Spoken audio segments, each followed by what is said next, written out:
What's up, guys? Hey, so I want to talk about the heavyweight division of the UFC and how it's laughable that we're waiting for this Stipe Miocic versus Jon Jones fight, when in reality, Tom Aspinall is the champion. I don't care what people say. If you don't fight, you can't be the champion anymore. But I'm going to get into all that and then more and kind of run down Jon's history. This guy has been a train wreck of a human being. Even though he is the greatest fighter of all time, he's got a rough life, man. It has not gone well. No, this is what I got. What's that? Do you? Relax. Relax. You all right? You all right? Just relax. The other police officers, I hate you. I hate you. But remember, guys, this is a new channel, so the subscriptions really help me out. I appreciate it, and yeah, let's get into this. You need people like me so you can point your fucking fingers and say, that's the bad guy.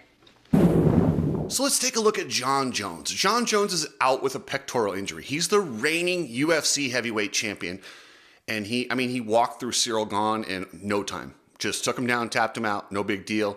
And he is the best fighter ever. This guy hasn't lost a fight, ever. I know, he's got the Matt Hamill DQ, but he beat the hell out of Matt Hamill.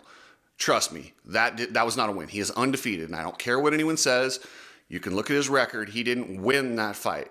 The only people that have beaten Jon Jones are the drug testers. But the first time I ever noticed Jon Jones is when he fought Stephan Bonner, and I was like, oh dear God, this might be one of the toughest humans I've ever seen. That reach, the 76-inch reach, is not even fair. It's like a built-in advantage. Then he goes from there, rips through five guys. Yes, and I'm counting Matt Hamill as one of those five guys because he destroyed Matt Hamill. He left him bloodied on the mat. Matt Hamill didn't win. And, then he's fighting Ryan Bader, and then his teammate who's lined up to fight Shogun at the time, supposedly good buddies with Rashad Evans. That's his mentor. But we find out Jon Jones doesn't really like a lot of people. He doesn't know how to treat people. Oh, can't wait till you get out of my face. You're despicable. I feel the same way about you, sir. And this is the first sign of it when, Rashad goes out with the injury. Then they decide, the UFC says, hey, the Bader versus Jones winner is going to fight Shogun in a month. He gets that, goes through Shogun, and the Jon Jones era began. And he began like this young, nice, God-loving kid who literally saved a grandma getting mugged on his way to the title fight against Shogun. I mean, he was a marketer's dream. Nike signs him, and then we see the first cracks when he crashes his Cadillac with a bunch of girls in it that aren't his fiance. And I believe Nike, he was the first MMA fighter to ever sign with Nike, and they're like, we're out. We see what's going on here, we're out. Then he goes to Reebok, wins more fights. Throughout this whole thing, he never loses fights. He's winning fights, but he does the most egregious thing. He crashes, runs a red light, crashes into a pregnant lady, leaves her there with a broken arm, a pregnant woman. I mean, what kind of a scumbag does that? You left an injured pregnant woman in her car.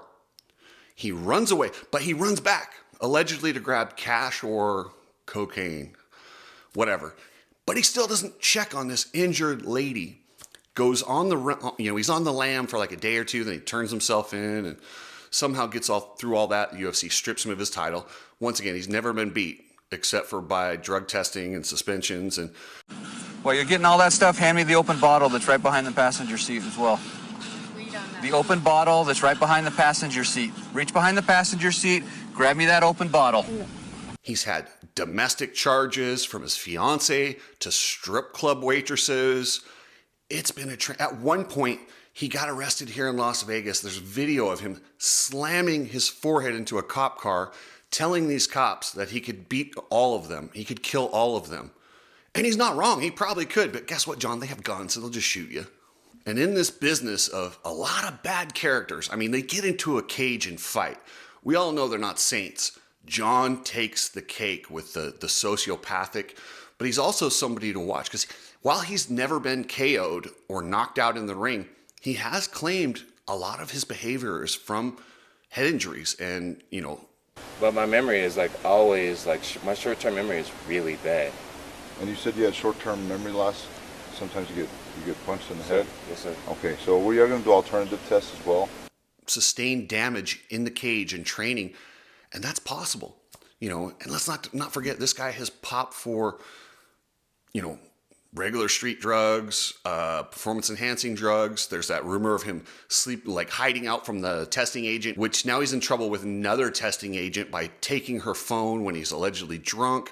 Are we ever going to see Jon back in the cage? Let's stop waiting for him and Stipe.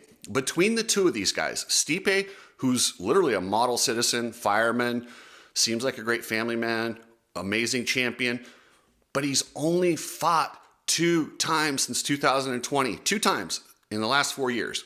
Jon Jones, the same, 2 times. They've got 4 fights between them in the last 4 years. Let me just give you a couple examples of other fighters that have had fights. Derek Lewis, in that time, has had 10 fights. Tom Aspinall recovered from a serious knee injury in that time and still has 8 fights. Curtis Blades has 8 fights.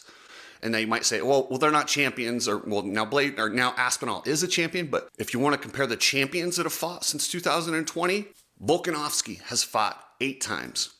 Guess what? Makhachev and Shevchenko have been 2 of the least active champions, and they fought 7 times since 2020. What I want to see for the heavyweight division is I want to see Tom Aspinall fight Jon Jones to unify that title.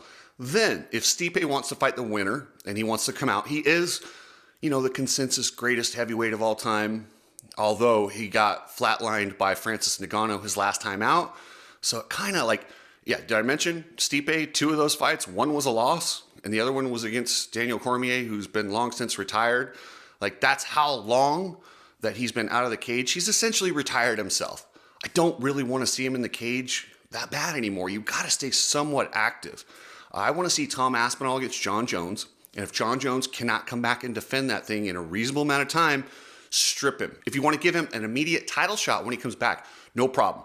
He's Jon Jones. He can get that. Or Stipe can get that. But someone's got to fight Tom Aspinall. He's our current champion. With all that said, you can say whatever you want about Jon Jones, out of the cage. In the cage, he is the greatest fighter, but his story's not over. I don't think it's going to have a good ending.